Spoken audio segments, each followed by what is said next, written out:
My mother died twice, first time in the hospital, second time when I opened that folder and saw what my sister had done to her memory, her trust, her house, and every single thing she worked double shifts for 6 years to build. My mother was still warm when my sister started making phone calls. I did not know that then. I found out later, piece by piece, the way you find out everything in a family implosion, not in one clean revelation but in slow, nauseating drips that keep coming long after you think the worst is over. But I am getting ahead of myself. Let me start where it actually started, which was a Tuesday afternoon in a lawyer's office that smelled like carpet cleaner and old coffee, 3 weeks after we buried our mother, when my sister Rima walked in carrying a manila folder like she was delivering good news. She was dressed nicely. That detail stuck with me. She had done her hair. She was wearing the pearl earrings my mother had given her for her wedding, and she sat down across from me and my brother Tariq and our uncle Salim with this expression on her face that I can only describe as prepared. Not sad. Not grieving. Prepared. Like she had rehearsed this moment. Like she had been waiting for it. The lawyer, Mr. Hussain, asked if we were all ready to proceed with the reading of the will. Rima said, "Actually, I have something that supersedes that." She opened the folder. She slid a document across the table. And that was the moment. That was the exact moment my understanding of my sister, my childhood, my family, and everything I thought I knew about the woman who raised us collapsed so completely that I felt it physically. Like a floor giving out beneath me. Like the specific, horrible sensation of stepping on a stair in the dark that is not there. Let me tell you about my mother first, because she deserves that before I get into what Rima did to her memory. Her name was Nasreen. She was 68 years old when she died of a cardiac event that her doctors said was sudden and that her neighbors said they saw coming because she had been slowing down for 2 years and nobody wanted to say it out loud. She had immigrated from Pakistan in her late 20s with my father, who died when I was 11, and she had raised 3 children in a house she eventually owned outright in a suburb outside of Toronto. That house was her pride. She had painted every room herself. She had planted a garden out front with her own hands. She had paid off the mortgage early by working double shifts as a hospital cleaner for 6 years while also raising us, and she never once complained about it in a way that was meant to make us feel guilty. She just did it. That was who she was. Her estate was not enormous, but it was real. The house, which by current market value was worth close to $800,000. A savings account. Some jewelry. A small registered retirement fund that had barely been touched because she had lived carefully her whole life and was afraid of running out of money in a way that never fully left her even after the mortgage was gone. She had a will. We knew she had a will because she had told us. She had told all 3 of us together, at the kitchen table, that she was leaving everything to be divided equally among her children because that was fair and because she had not raised anyone to be greedy. Those were her exact words. She had not raised anyone to be greedy. I wonder sometimes if she knew. If some part of her saw something in Rima that made her say that specific thing at that specific table with all 3 of us present. I will never know. That is one of the things that grief does to you. It turns everything into a question you can never answer. Rima and I had not been close as adults. I want to be honest about that because it matters. We were not enemies. We did not fight. We were the kind of sisters who called each other on birthdays and showed up to the same holidays and existed in the same orbit without ever actually colliding. She had her life in Mississauga with her husband Faisal and their 2 kids. I had my life. Tariq had his. We were a family in the way that a lot of immigrant families are, which is to say that the ties were real and deep but also stretched thin by distance and busyness and the specific exhaustion of adult life. I had not thought of Rima as someone capable of what she did. That is the part I keep returning to. Not because it excuses anything but because I genuinely could not have predicted it. She was not the dramatic one. She was not the volatile one. She was the organized one. The one who remembered to send cards. The one who kept the family group chat active. The one who had visited our mother more frequently over the last 2 years, which we all appreciated because Tariq lives in Vancouver, and I have 3 kids and a job that does not stop. I now understand that those visits were not only about love. I now understand that proximity was the point. The document she slid across the table was a will dated 14 months before our mother's death. It was typed. It was signed. It had 2 witness signatures and a notary stamp. It stated clearly and completely that Nasreen intended for her entire estate, including the house, the savings, the jewelry, and all remaining assets, to pass solely to her eldest daughter Rima, with the explanation that Rima had been her primary caregiver in her final years and had therefore earned this provision. Tariq read it 3 times. I read it once and could not continue. Our uncle Salim, who is 74 years old and has a bad heart himself, put the paper down on the table very slowly and looked at Rima and said nothing. He just looked at her. Rima said that she knew this might come as a surprise. She said that Mama had been very clear about her wishes and that she had simply been honoring them. She said she understood if we were upset but that she hoped we could all be adults about it. Adults about it? That phrase. I have thought about it probably 1,000 times since that afternoon. She sat there in our dead mother's pearl earrings and told us to be adults about it. I did not cry. I did not scream. I looked at her and felt something go very cold and very still inside me, and I said one sentence. I said, I'm going to need a copy of that. She hesitated. Just for a second. Just a flicker. Then she smiled and said, of course. That hesitation was everything. I called a lawyer that same evening. Not Mr. Hussein, who was technically handling the estate and who seemed as blindsided as the rest of us. A different lawyer. A woman named Catherine Park who was recommended to me by a colleague and who specialized in estate litigation. I emailed her the copy of the document Rima had provided. I told her the situation. I told her about the original will our mother had described to all three of us. I told her about the hesitation. Catherine called me back the next morning. She said, tell me everything you remember about your mother's signature. I told her. I described it. My mother had a very specific signature.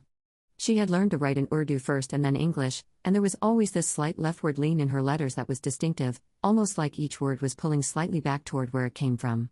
I had seen that signature on birthday cards and school forms and the mortgage document that she had actually framed, when she paid off the house. I knew that signature. Catherine said, give me 48 hours. I did not sleep for most of those 48 hours. I sat in my kitchen after my kids were in bed and I read about will fraud. I read about undue influence. I read about the specific legal concept of testamentary capacity and what it means for a document to be valid and what the standards of proof are. I read until my eyes hurt and then I kept reading. My husband kept bringing me tea I did not drink. On the second evening, Catherine called me. She said, I found it. Here is what she found. The notary stamp on Rima's document was real. The notary existed. But when Catherine's office contacted him, he had no record of ever notarizing a will for a woman named Nasreen. None. He kept meticulous records, as notaries are required to do. There was no record of my mother ever visiting his office. There was no record of any transaction involving her name. The stamp, he explained, could have been obtained or replicated, and he was deeply concerned and asked that Catherine contact him with any next steps because he wanted to cooperate fully with any investigation. The witness signatures were also traceable. One of them matched a woman who, when contacted, said she had signed a document for Rima months earlier but had been told it was a consent form related to a property renovation. She had not known she was witnessing a will. She had not been present with my mother. She had not even met my mother. She said this with genuine horror in her voice. The second witness could not be located. But the signature. The signature was the thing. Catherine had the document examined by a forensic handwriting analyst as a preliminary step, not a full expert report yet but enough for an initial opinion. The analyst said the signature showed inconsistencies with authentic samples of my mother's signature that I had provided from years of actual documents.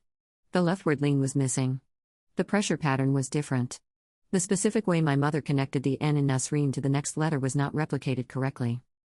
Someone had practiced. But not enough. Catherine said we had enough to file. She said we had enough to go to the police. I asked her what happened next. She told me. I called Tariq before I did anything else. It was late and he was 3 hours behind me, but he picked up immediately because he had been waiting. I told him what Catherine had found. There was a very long silence on the phone. Tariq is not a man who cries easily. He cried that night. Not loudly. Not dramatically. Just this quiet, broken sound that I had not heard from him since our father's funeral, and I sat there holding the phone and letting him because there was nothing else to do. Then he said, she was at the hospital with her when she died. I know. She was the one who called us. I know. She had already done it by then. She had already made the document. I know, Tariq. We did not say Rima's name again that night. There was nothing to say. The police were contacted. An investigation was opened. Catherine filed with the court to have the fraudulent will invalidated and to have the estate frozen pending resolution. Rima was notified through her own lawyer, whom she had apparently already retained, which told us everything about how long she had been preparing for this. What happened next is not something I can fully describe in a linear way because it did not feel linear. It felt like multiple catastrophes happening at once in different rooms of a house you cannot leave. Rima's husband Faisal called me. He sounded desperate and confused and said that there had been a misunderstanding. I told him there had not been a misunderstanding. He said that Rima had told him the will was legitimate. He said he had not known. He said he was sorry. I believed him about not knowing. I did not know what to do with that belief, so I just sat with it. My aunt, my mother's sister who lives in Lahore, called after Salim told her.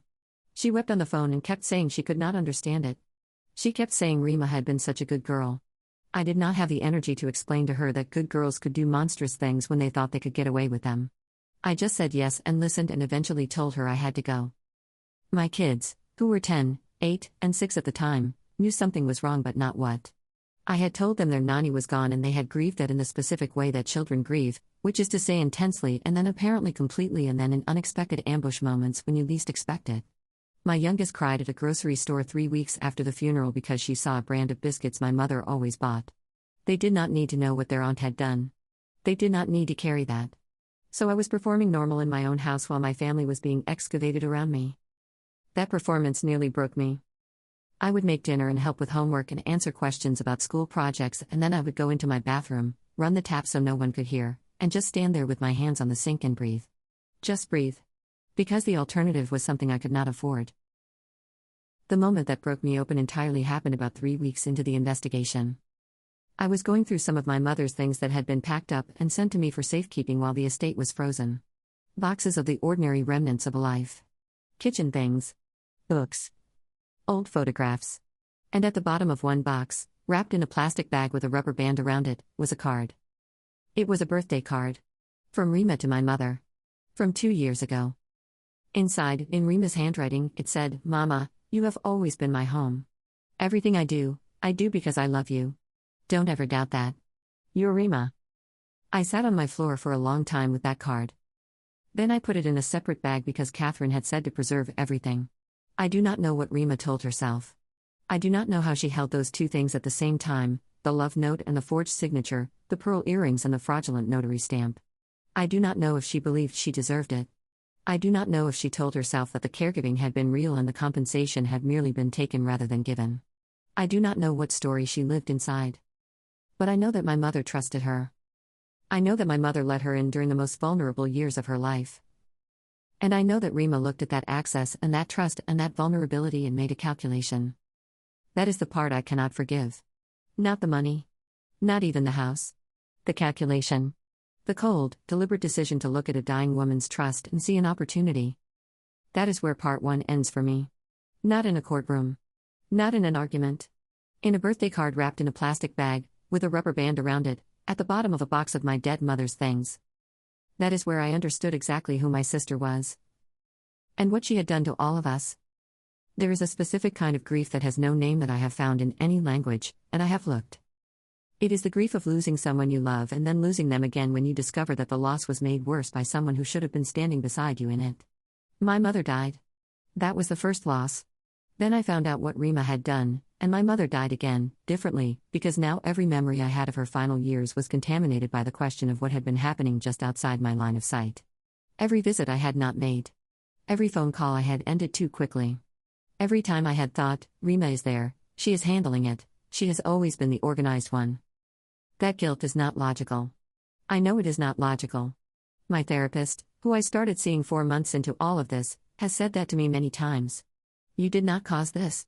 Rima's choices are not a product of your absence. But logic and grief do not occupy the same room, and so I carry it anyway.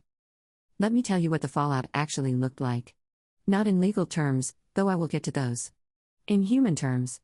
In the texture of daily life terms. In what it looks like when a family gets blown apart by one person's greed and everyone else has to keep living inside the wreckage. The investigation took 11 months. 11 months of legal fees that I paid and that Tarek contributed to from Vancouver while also dealing with his own life and his own grief and the logistical nightmare of being involved in an active legal matter from 3,000 kilometers away. 11 months of correspondence and documentation and depositions and moments where Catherine would call me with an update that was either a small victory or a new complication, and I had to recalibrate around it while still being a mother and a wife and an employee. My job suffered. I need to say that plainly. I work in healthcare administration, which sounds stable and it is, but it requires sustained attention, and I was not giving it sustained attention. I was giving it the portion of my attention that was left over after the investigation consumed everything else, which was not enough. I did not lose my job. But I came close enough that my supervisor called me into a meeting and asked if I was all right. I said yes. I was not all right. But I said yes. My husband Daniel was extraordinary through all of this, and I want to say that clearly because this story has enough darkness in it that the light deserves to be named. He handled more than his share of the household. He managed the kids' schedules when I was on calls with Catherine. He sat with me on nights when I could not sleep and did not try to fix it, just sat there, which was the right thing to do. I do not know what I would have done without him, and I try not to think about that alternative too hard. But even with Daniel there, even with Catherine's competence and Tarek's solidarity, I felt profoundly alone in a way I had not expected. Because the person I would normally have called in a family crisis was my sister. And my sister was the crisis. Rima maintained, through her lawyer, that the will was legitimate. She maintained this for 4 months. She had a story and she told it consistently. She said my mother had made the decision in full possession of her faculties. She said my mother had told her explicitly that she wanted her to have everything. She said the witnesses had been properly present and that the notary had made an administrative error in his records. She said we were grieving and that grief was making us see things that were not there. She was calm about it. That was the thing that kept getting back to me through various channels. People who had spoken to her said she seemed calm. Her husband said she seemed calm. Her lawyer, by the specific professional neutrality with which he delivered her position, seemed to be working with someone who at least believed their own version. I do not know if Rima believed her own version. I have thought about this more than I should. I think there is a kind of person who is capable of constructing a reality parallel to the actual one and living there, genuinely, for as long as the parallel reality holds. I think Rima may have been that kind of person. I think the 4 months of maintained denial were not entirely performance. I think she had lived inside the story of being the devoted daughter who had earned her inheritance for long enough that challenging it felt, to her, like a genuine injustice. But that is me trying to understand her, which is a habit I probably need to break. The parallel reality collapsed in month 5. The second witness was located. This is the detail that broke everything open, and the way it happened is almost too mundane for the magnitude of what it meant. Catherine's investigator found her through a mutual contact of Rima's, a woman who had been at the same community event 2 years earlier and who mentioned her name in passing to someone who mentioned it to someone else. She was reached. She was interviewed. She had also been told she was signing a consent form. She had also not been present with my mother. She had also not known she was witnessing a will. She cooperated immediately. With 2 witnesses recanting and a forensic handwriting analysis that had by then been formalized into an expert report and the notary's record showing no trace of my mother and the absence of any evidence that my mother had ever visited the law office where the document was supposedly executed, Rima's lawyer withdrew from the case. That was the moment I knew it was over. When your lawyer withdraws publicly in an estate fraud matter, it means the math has changed. It means someone looked at the evidence and told their client a truth that the client had been refusing to hear. Rima hired a new lawyer. A different kind of lawyer. A criminal defense lawyer. She was charged with fraud over $5,000, which in Canada carries serious consequences. She was charged with forgery. She was charged with uttering a forged document. The criminal process moved alongside the civil estate matter, which was resolved more quickly. The fraudulent will was formally invalidated. My mother's original will, which Mr. Hussein had on file and which we had all temporarily forgotten in the chaos because none of us had thought we would need to fight for it, was reinstated. The estate was distributed as my mother had intended. Equally. Among her children. I received my share. So did Tarek. Rima's share was frozen pending the criminal proceedings and then became a complicated legal question involving restitution and legal fees that I am honestly not current on because I had to stop following it for my own mental health. But here is the thing about receiving your rightful inheritance under these circumstances. There is no celebration. There is no moment of triumph. You get what was always supposed to be yours and it arrives wrapped in everything that happened to get there and it sits wrong in your hands. I used my share to pay off legal fees and start a college fund for my kids and put the remainder in a savings account that I have not touched since because I do not know what it would mean to spend it.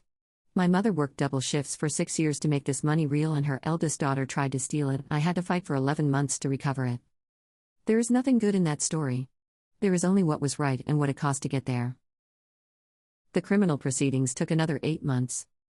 I will not walk through all of it because some of it is still difficult to think about and also because the legal detail is not really the point of what I am trying to tell you. The point is what it did to the people inside it. Faisal, Rima's husband, separated from her shortly after the criminal charges were filed. He did not divorce her immediately. I think he was hoping for something, though I am not sure what. Clarity, maybe. or a version of events that made her less than what she was. He did not get that. They are divorced now. Their children are navigating something that no child should have to navigate, and that is something I grieve specifically because those kids are my niece and nephew and they did not choose any of this.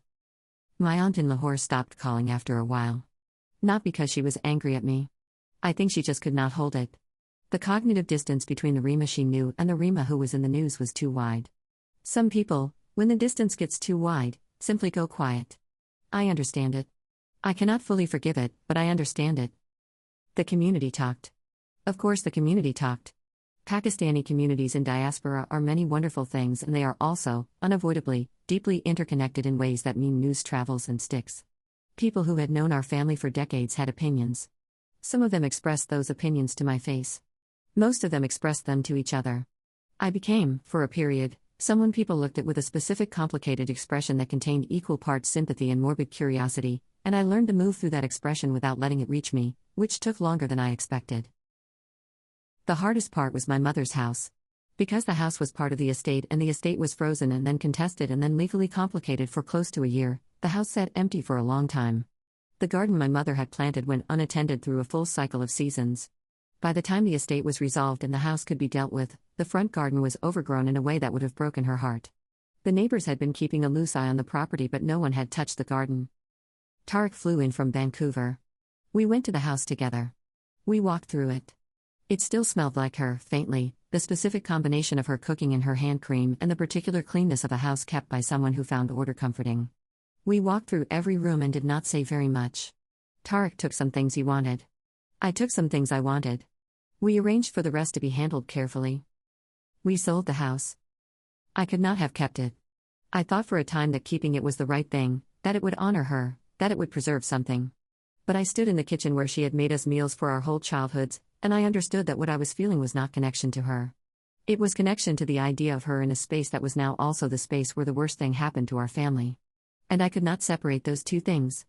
So we sold it. The family that bought it has a young daughter. I saw her in the front garden once, after the new owners had replanted it. She was chasing something, a ball or a butterfly, I could not tell. She looked happy.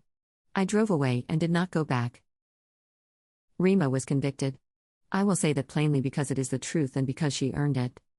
She received a conditional sentence, and a significant fine and a criminal record that will follow her for the foreseeable future.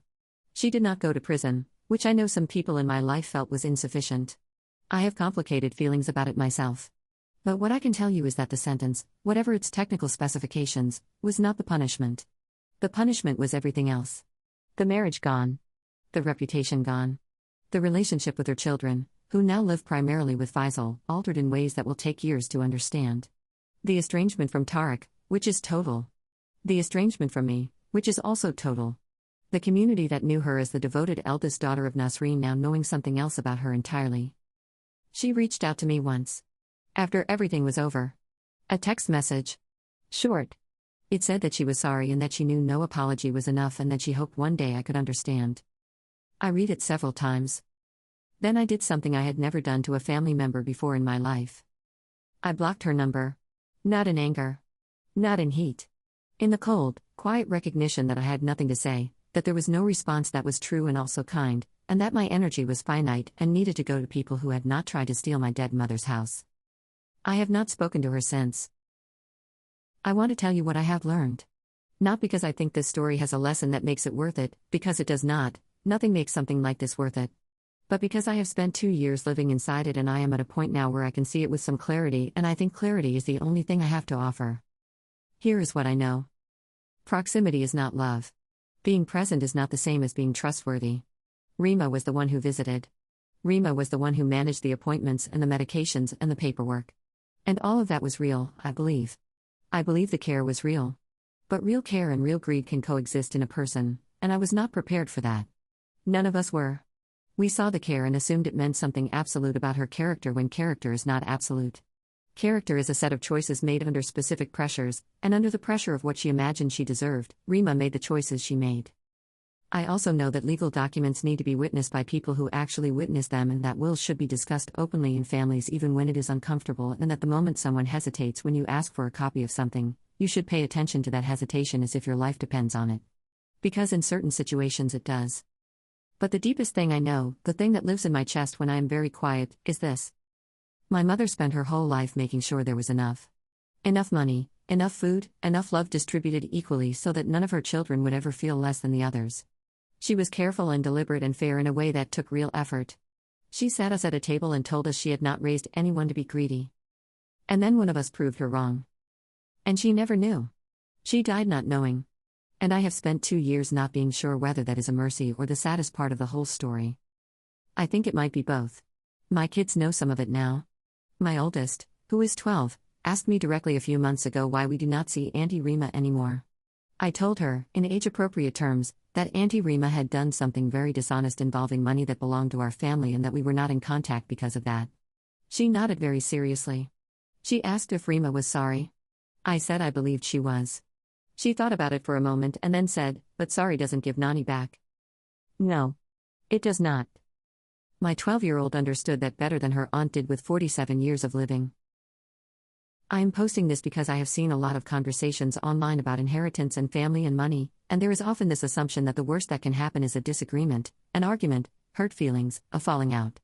I want you to know that the worst that can happen is considerably worse than that. The worst that can happen is that you bury your mother and spend the next 2 years also burying the person you thought your sister was, and the person you thought your family was, and the quiet assumption you had carried your whole life that the people who were supposed to love you were at minimum not actively working against you. I want you to know that if something feels wrong, it probably is. I want you to know that a hesitation is information. I want you to know that getting a lawyer is not an act of aggression against your family. It is an act of protection for everyone who is acting in good faith. I want you to know that my mother worked double shifts for 6 years. And I want you to know that I got there in time. Not everyone does.